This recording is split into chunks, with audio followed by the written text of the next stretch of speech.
Hey, everybody, and welcome to another episode of At the Heart of Hope. I'm Hope Poole, and this is my good friend Anna Martin, and we are changing things up today a little bit.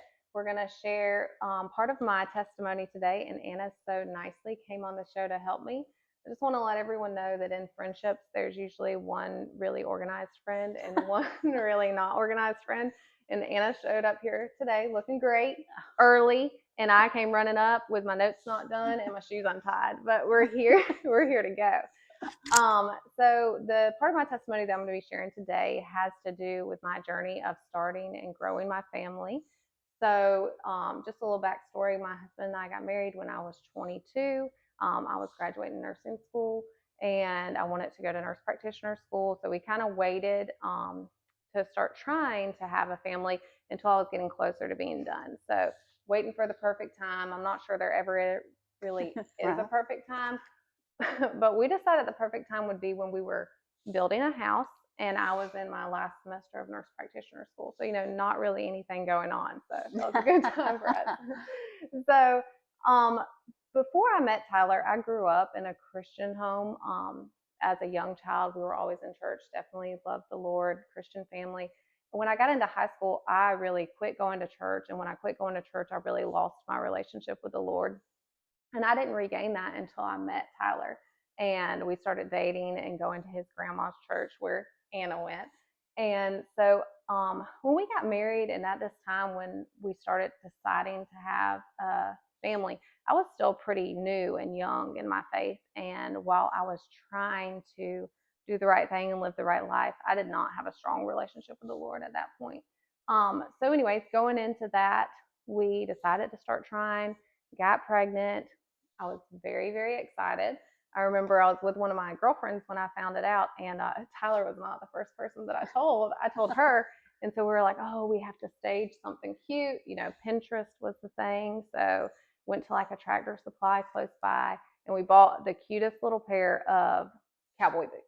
And so we were like, okay, we're going to tell him tomorrow. It's going to be this big elaborate thing. So we did. We were living in a rental house at the time, and I took him out back and had this little box with a little denim shirt in it and these cute little baby cowboy boots. And so we were over the top excited, to the moon, both very excited about it, and decided not to tell our family. We're kind of private, didn't really tell anyone other than the one girlfriend. And so we ended up having a miscarriage with that baby. So went for our second ultrasound, and there wasn't any heartbeat detected.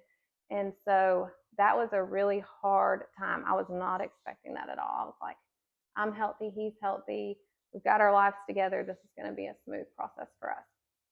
So I was very hurt by that. I was really upset.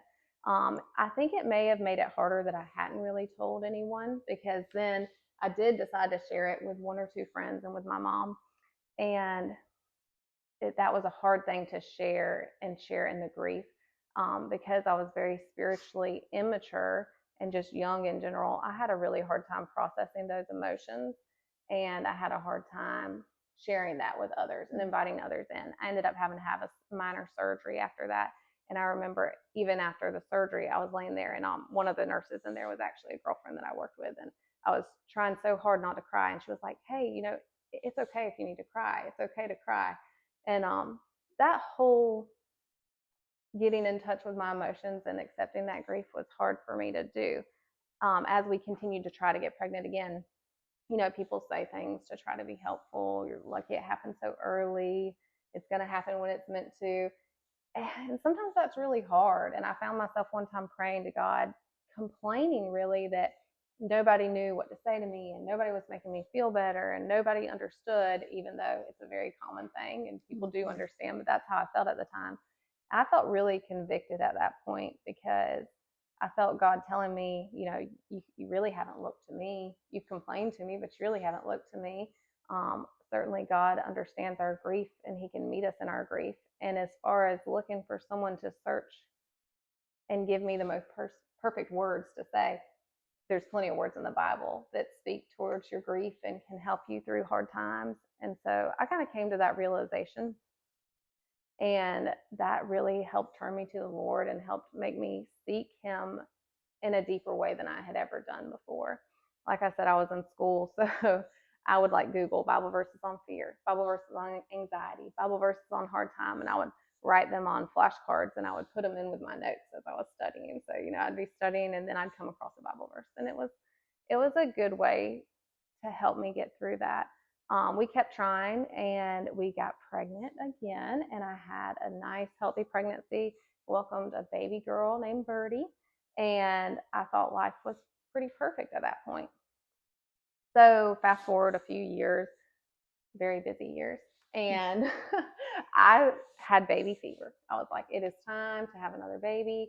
Birdie was 2 at the time, and I was like, this is it. This is the time. So, I went to my husband and I was like, hey, I'm ready to have another baby. And we were not on the same page. Well, yes. And sometimes that happens. And so he was like, no, I don't think it's time. I think we need to wait. And so we kind of went back and forth and battled with that. And we ended up meeting with our pastor at the time, who was Wes, and talking to him about it. We certainly had some fears to work through as far as what would we suffer another loss? What would it look like to expand our family? Like I said, we're very busy. So we finally got on the same page of that, and we decided to start trying again to have a baby. And so I got pregnant pretty quickly, and I felt a lot of peace. I felt a lot of joy. I felt comfortable. A few of my girlfriends were pregnant at the same time. I felt comfortable to tell people, not the whole world, but several people. And we had another miscarriage. And I was not expecting that. In my mind, I really thought that I had kind of paid my dues. I had had this miscarriage. I had had a healthy pregnancy. I didn't think that it was going to happen to me again, but I tried to get through it and be tough, because at that time I didn't want to sink down in any kind of depression or to struggle in any way that would affect my family at the time. And I also really didn't want to discourage Tyler from wanting to have more children. So we talked about it, went to the doctor, did all the things, decided we were going to try again. And I had really looked through all the statistics of it. I was like, it's very unlikely to have 2 miscarriages in a row. I'm sure this next time it's going to be a easy, healthy pregnancy. And so a couple months later, we got pregnant again. And, I was a little more nervous. I was definitely a little more apprehensive. I was still clinging to trying to control the scenario. And we had another miscarriage and lost that pregnancy as well. And that was a hard hit for us, for our marriage. That was a hard hit for what we were deciding for our future. And for me, I secretly felt like God was punishing me. And I had a lot of shame about the past life that I had lived. And I really thought at that time that maybe I wasn't worthy to have another baby. Every baby shower that you go to, or every gift that I give, I used to always love to write the verse, every good and perfect gift is from above.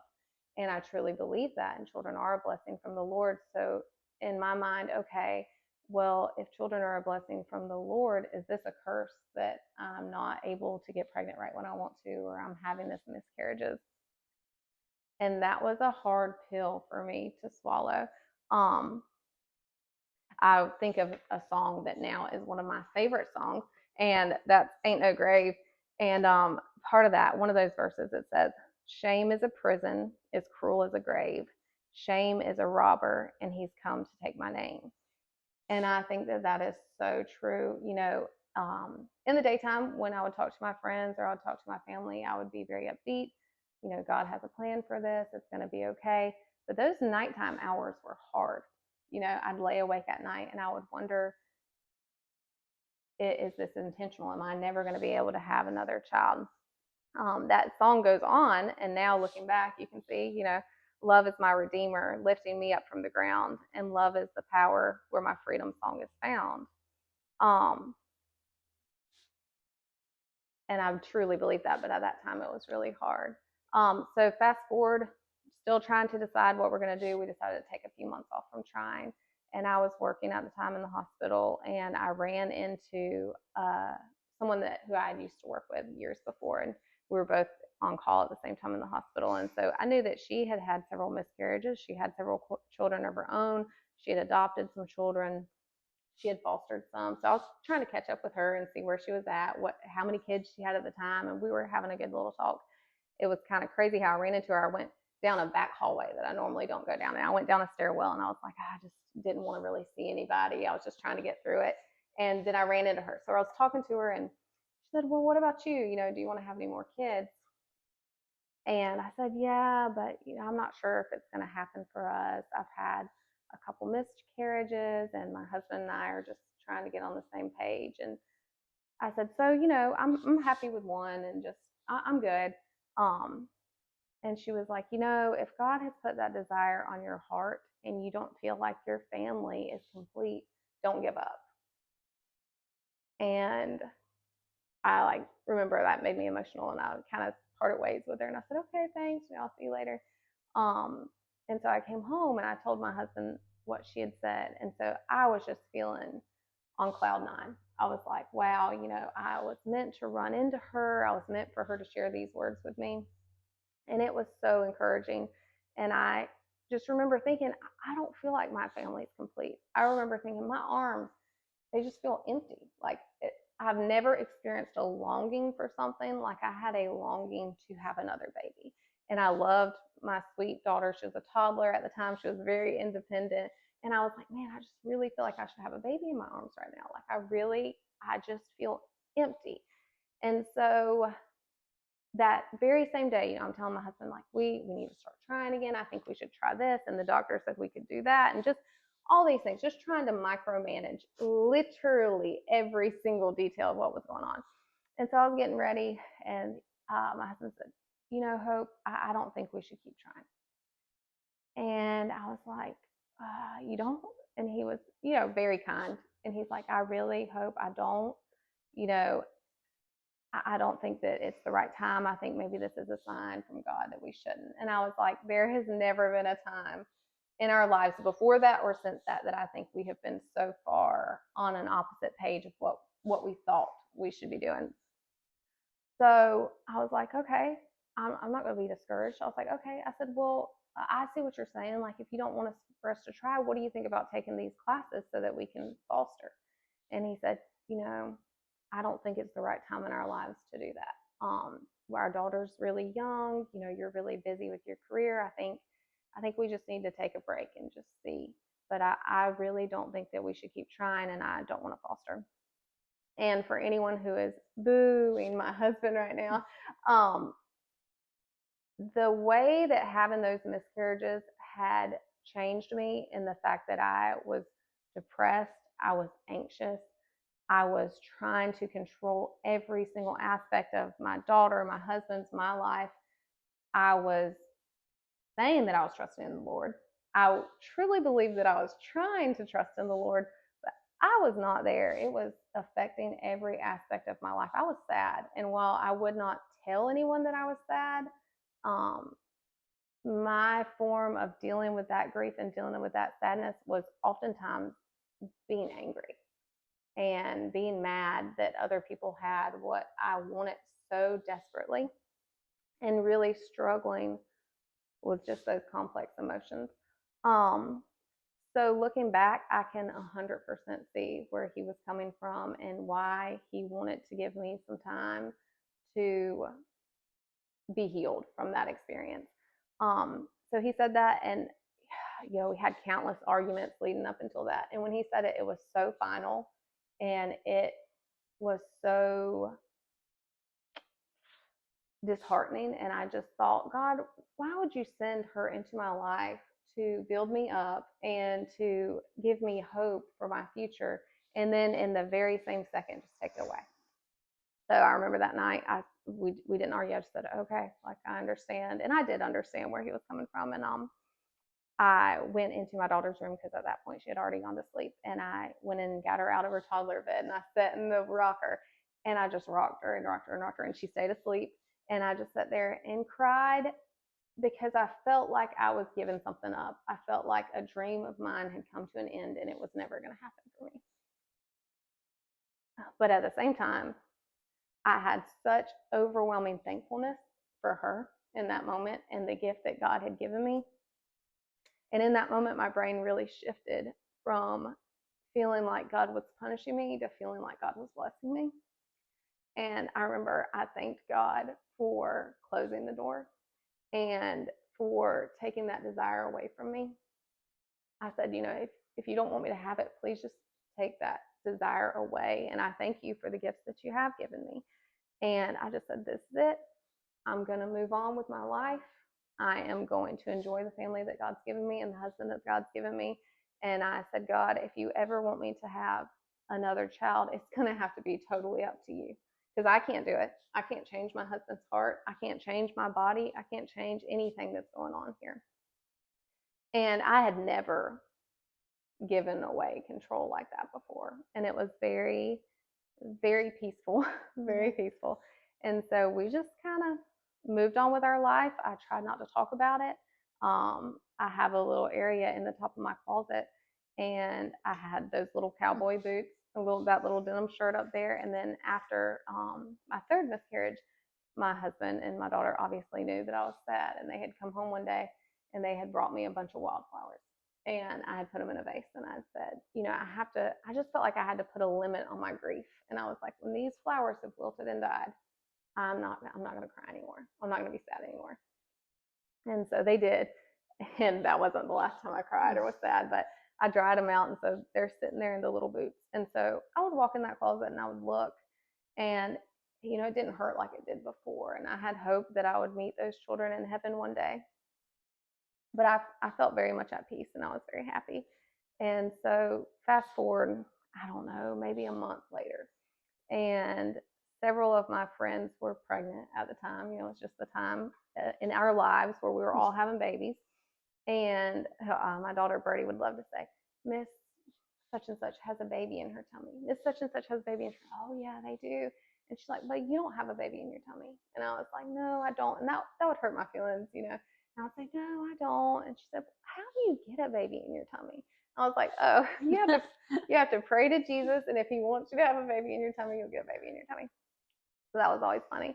So she would say that, and I would just try to have joy for my friends and not have sadness for myself. But so I had her, we were in the bathroom doing something one day, and she said, Mama, do you know that you have a baby in your tummy? And I was like, Birdie, no, I do not have a baby in my tummy. Baby, please don't say that. And so I'm trying to keep control of my emotions. And she said, no, Mama, you do have a baby in your tummy. I said, no, Miss Amber has a baby in her tummy. Miss such and such has a baby in her tummy, but Mama doesn't have one. And so she, little spitfire 3-year-old, she's like, yes, you do, Mama. My Jesus told me that you have a baby in your tummy, and my Jesus doesn't lie. And I was like, okay. So still, like you're faced with this like little profound statement, and I'm still just like, oh, what am I going to tell her now? Like, what has she come up with now? Very stubborn. And so I just said, okay. I just moved on. It was a busy day. We went about our day. And so later that afternoon, I was walking in the driveway, and I was like, I can't believe she said that to me. Like, that's so crazy. What am I going to tell her? And then I kind of thought, I was like, I think I have a pregnancy test in my bathroom. I was like, should I take a test? Like, and I was like, no, that is crazy. Like, there's no way. There's no way. And I'm like, I've given up on my apps. I've given up on my tracking. Like, there's no way. And I was like, this is not the right time. So, anyways, I went in there and I ended up taking a pregnancy test. And, before I was so OCD about taking tests, I'm like, it has to be first thing in the morning, because that's when it's the most accurate. It has to be this, has to be that. And I was like, I'm just going to do it. So I took that test, and it was immediately positive. And I was like, there is no way. There is no way. Like, this is not happening. I was so shocked. So my husband came home later that day, and I told him what Birdie said, and I hadn't told him, I hadn't said anything. I told him what Birdie said, and he's like, oh boy, that's crazy. And I was like, yeah, well, I took a test. And he was like, okay. And I was like, I'm pregnant. And at that point, I had no idea how he would react, because, he's told me, hey, I don't want to try anymore. So I'm like, is he going to be happy? Is he going to be sad? Where are we going to go? And he was very happy, and he was very sweet. And he was like, I can't believe this. And I was like, well, I can't believe it either. And so you would think that I would have just been like over the top, to the moon.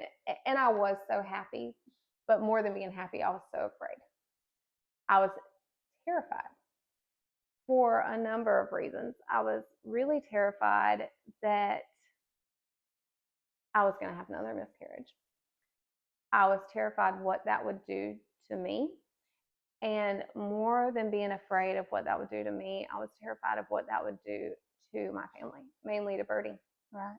I was like, she believes that Jesus came to her and told her that I'm pregnant.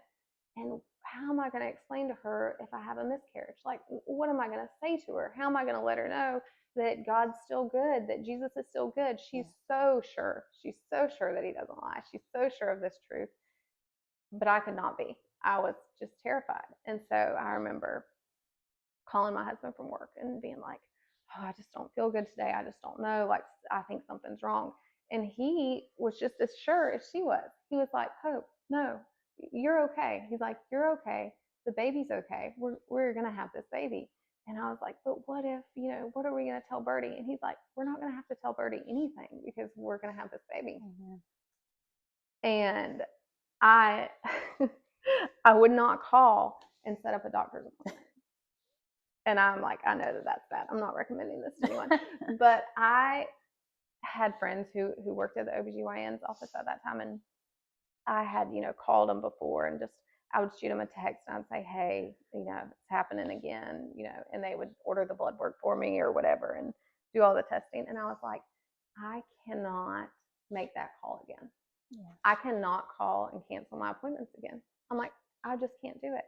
And then in the same sense, I was like, God, if you want me to have this baby, you're in control. You've got it. Like, going to the doctor is not going to change anything. I've been to the doctor a million times. It didn't make me not lose those children. So I continued to not call the doctor, and I didn't tell anyone. I ended up telling my mom, and I told one of my girlfriends. And I was like, y'all, please don't tell anybody. And I didn't want Birdie to go through that. I didn't want my friends to go through that. I didn't want my family to go through that. And then, you've had your fertility struggles. You know that when people know that you're trying to get pregnant, or people know that you've had a loss, they don't know what to say to you. Right. And I didn't want to be known only for that. And I didn't want to be the center of a really uncomfortable conversation. And I didn't want people to try to have to think of what to say to me to build me up. I didn't want to be that problem. So did not call for quite some time. Finally, my husband was like, hey, I think we should make a doctor's appointment. So made a doctor's appointment, and I remember they did an ultrasound, and I don't even really honestly remember how far along I was, but I remember when I took the picture of Birdie, she had like a big sister shirt, and she was holding up our first real ultrasound, and I sent it out, and people were like, you have a full-grown baby in there. Like, we didn't know that you were pregnant. And I was like, well, we just had our first doctor's appointment. And they're like, what do you mean you just had your first doctor's appointment? I'm like, don't ask. We just had our first doctor's appointment. But so I think it was like 2 weeks after that we got to do our anatomy scan. And I had asked Birdie, like, hey, what do you think the baby is going to be? And she was like, oh, it's going to be a boy. And I was like, okay, well, that would be cool. I'd be happy with a boy or a girl. I was like, so try to psych your kids out. So I'm like, just remember, we're thankful for whatever we get. It doesn't have to be a boy. It can be a girl. We'll still be happy. And she was like, no, it's a boy. And I'm like, I can't really describe statistics to you right now, but you got like a 50-50 chance. And she was like, no, Mama, I know it's a boy because Jesus told me. I saw him. Mm-hmm. And I was like, oh, okay. So, I tried not to lead or prompt or anything because I didn't want to put thoughts or words or ideas into her mind. I wanted to keep that pure for her. And so we go for the ultrasound, and she was in there with us. And they said, okay, do you want to know if you're having a baby sister or a baby brother?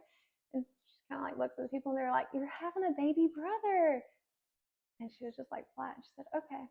And they were like, are you excited? And she was like, yeah. And they're like, are you surprised? And she was like, no. And so we get out, and I'm like, Birdie, are you happy? And she's like, yeah, but I knew it was going to be a boy. And so anyways, that was a funny thing. And so we kept going through the pregnancy, and it was an easy pregnancy. It was a healthy, happy pregnancy. And, we told people that we were pregnant. Probably, I think people started finding out when we were about 6 months pregnant, maybe. Anna had me a really good baby shower. And it was everything that I could have hoped for. I have to say that like still throughout the night, like I would still lay awake at night. I was still very much afraid. I was seeking God wholeheartedly. Now, where I was at spiritually still had a long way to go, but that experience drew me so close to Him. Talking about the shame and talking about fear, I still had that. I was very ashamed of myself that something so profound had happened in my life and I could not share it with other people. I felt as if, and I know as if when that happened, I should have been screaming it from the rooftops, you know, but I let fear take that joy of that miracle away from me. And I was very much ashamed, and I still was very much afraid all throughout my pregnancy. I was driving Birdie to daycare one time, and she said, "Do you know that Jesus has a really big chair?" And I was like, "Oh, did you see that at church?" And she's like, "No, I saw it when you talked to me." And I was like, "Well, what do you mean?" So then I'm asking her these questions, and she's just, back there in her little car seat, just, snacking away. And she was like, "Yeah, when I saw my brother." And she's like, "I got to hold him." And I was like, "You did?" And she was like, "Yeah, yeah." And she's like, "Not the other ones, though." And I was like, "Well, what do you mean the other ones?" And she's like, "Oh, I have brothers and sisters in heaven." And I was like, "Oh, yeah, we all do, whatever." And she's like, "No, like mine." And I was like, "Well, how many do you have?" And at this point, I'm just like, I'm like, "Is this real? Like, am I just testing her?" And she was like, I have four." And I was like, "Well, that's not right." And she was like, "Well, I have my brother who I got to hold, and then I have three." Wow. And so, I had three miscarriages. And I was like, "Oh, well, did you get to hold them?" And she was like, "No, no, I didn't get to hold them." I said, "Okay." She said, "They're little." She said, "Jesus held them." And so I'm like boohoo crying. Well, so then you take this magical moment, and you know what I'm over here thinking? I'm thinking, I'm not going to have this baby. I'm going to lose this baby because Birdie has seen this baby, and I'm going to lose it. And I said, "Well, okay." And so I was kind of asking her about it, and she said he told me I get to keep this brother. And I was like instantly like boohoo crying. And I'm like, "Well, why do you think you get to keep this one and not the other ones?" And she said, "Oh, I think his arms were full." Like, just like, I think he was full, just like in her little mind, "Oh, I think his arms were full." So, anyways, and so that goes back to the feeling convicted. Uh, she's telling me these wonderful things, and I'm still over here doubting. I'm still over here afraid. I'm still over here thinking, this isn't going to happen. I'm never going to hold this baby. The whole time I was pregnant, I was like, I don't know if I'll ever get to hold this baby. I just really don't know. And that takes me back to the same song, that Ain't No Grave song. And it says, "Fear is a liar with a smooth and velvet tongue. Fear is a tyrant. He's always telling me to run. Love is a resurrection. Love is a trumpet sound. Love is my weapon. I'm going to take my giants down." And I definitely hadn't experienced that kind of love before. I don't think I would let myself experience it. It was never that God's love and God's peace was not there for me. It was just that I hadn't accepted it yet. Right. I didn't have a loving relationship with the Lord at that time, even though He was chasing me down. Yeah. I still wasn't 100% sure how to accept it. There's a Bible verse that makes me think of that so much. And when I read it, I felt really convicted. And I want to say that I read it before I had ever even experienced it. And so it's 1 John 4:18. And it says, "There is no fear in love, but perfect love drives out fear, because fear has to do with punishment. The one who fears is not made perfect in love." And that reminds me so much of that time in my life. I was so afraid that I was not worthy, that I was not deserving. I knew that God loved me in the way of like, for God so loved the world that He gave His one and only begotten Son. If and I had thought about this before, if I were to picture myself going to heaven, it would be like sneaking in at the very end.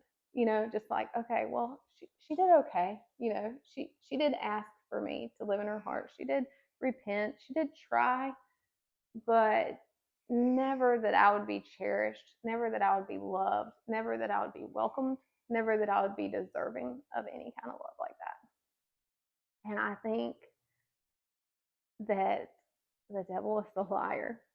And I think that he used fear and he used shame for so long to keep me from experiencing that perfect love with the Lord. And I'm so thankful to say that I've overcome that. But that was a really hard time. So, fast forward, we had Hank, sweet little boy. Um, and I was just so thankful and so grateful. It became much easier for me to share my story with others, because I had him there. And it was just a wonderful time to watch Birdie be a big sister and to see him. I think that God has a real sense of humor, because whenever I would be praying to get pregnant and praying to have another baby and praying for all these things, I would think, oh Lord, my arms just feel so empty. I just feel so empty. I just feel so empty. Hank is 6 years old now, and he would still let me carry him anywhere, anywhere. Never had such a mama's boy that I've seen in my life. And I think people used to always joke like, oh, he's getting as big as you. And when he was a toddler, they'd be like, boy, do you ever walk? No matter where we were at church, anywhere, he would come, tug on my shirt, and I would look down and he would put his arms up because he always wanted to be held. I enjoyed every second of it, every second. And he has the most light blue, ocean-like eyes you've ever seen. His eyes are just beautiful. And when I remember when he was little and a toddler, and I would look to him and he would be looking at me with those blue eyes, I always thought, I was like, this is what an ocean of answered prayers looks like. It's just like vast, you know, all the prayers that I sent up that at the time I thought were unanswered, I thought were ignored. God had such a better plan for my life than I ever could have planned. Such better timing for me. And he used those hard times to show his love to me in a way I thought I would never be able to experience. Just here recently, Hank has started to really have a lot of questions about Jesus and about God. And as they get older, they wonder so much, and I love to see him wonder. But I'm going to be honest, sometimes questions are hard to answer, like why can't I see God? Where is God? And then children are kind of bombarded with things like the tooth fairy and Santa Claus and all these things, and then he's like, he's to the age where he realizes those things are not real. Well, is God real? And so we've had those big conversations. And so a couple months ago, he was asking, and I was like, Birdie, help me out with this, And so he was asking, why can't I see him? I can feel him, but why can't I see him? And Birdie said, Hank, you know how I know God is real? And he was like, why? And she's like, because I've seen Jesus. And he said, what? And so I said, Birdie, tell him the story. And so she told him, her version of the story. And she said, Mama, I can't remember it as clearly as I used to. And I was like, oh, it's okay. So she told him, I knew that you were in Mama's tummy before Mama even knew. And Jesus told me this, and I got to hold you, and just, kind of went through the whole story. And he's just so quiet the whole time she's saying it. And he gets done and he said, tell me again. Tell me again. And so for weeks, he was like, Sissy, tell me that story about Jesus. Tell me that story about Jesus. And I just thought to myself, I would go through the pain that I experienced 100,000 times for my children to be able to have a rooted relationship with the Lord. Yeah. I would do it over and over and over again. It seems like nothing. It seems like, just a distant memory. Yeah. And it's just so, so wonderful to watch her be able to share that with him. So that's beautiful. Thank you. Thank you. Yes. And one thing that I just want to add to it is, if you're in a time in your relationship with the Lord where you are seeking him out, where you do not feel as close to him as you want to be, don't let yourself be discouraged by that, and don't let yourself feel belittled by that. There's a memory verse that Birdie learned recently, and it said, "You will seek me, and you will find me when you seek me with your whole heart." Mm-hmm. And so I think, looking back at times, I'm like, man, I was so spiritually immature. Like, what was I doing, or why Yeah. did I think that? God always will meet you where you are. You don't have to know the Bible front to back. You don't have to be living a perfect life to seek God wholeheartedly. When you do seek Him wholeheartedly, He will find you. He's waiting for you. Yeah. Absolutely. And my hope for everyone through sharing my story and just sharing different parts of my testimony is always that it would not take you as long as it took me to find that love and to find that peace, because there's just such a better way of life, and there's so much peace in a relationship with the Lord. Yeah. I think we put limits on God's love because we don't understand that He loves us because He loved us first. There's nothing that we could do to earn it. There's nothing we can do to lose it. He loves us because we are His.